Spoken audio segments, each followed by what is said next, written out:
The spread of Buddhism. Siddhartha Gautama was born about 563 BC in India. He was an Indian prince who has always lived a luxurious lifestyle.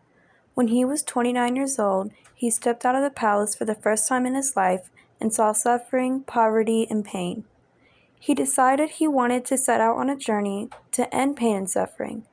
He left his palace and set out on his journey. While on this journey, he lived the poverty-type lifestyle. He was starved and hungry.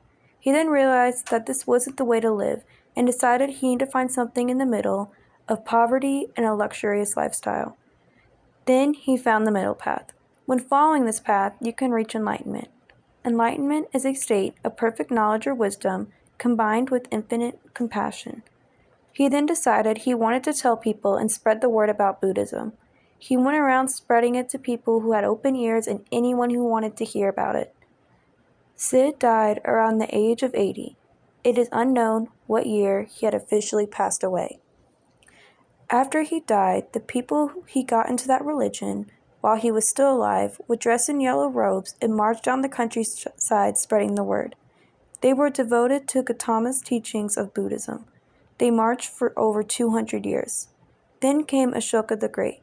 He was the ruler of the Maurya Empire. After a very bloody war, Ashoka the Great was devastated about what had happened. He found out about the religion and converted to it. He became very fond of Buddhism and put it into his ruling practices. Ashoka would send monks to different places to spread the word of Buddhism too. He also built statues with lions, horses, and inverted lotus flowers on it around his kingdom to spread the word. Ashoka wanted it to be built to represent his faith in Buddhism. On some of the pillars, the Passion of Buddhism was written on them so people could read it. Then it spread even more. It spread from India to Sri Lanka, China, and Thailand.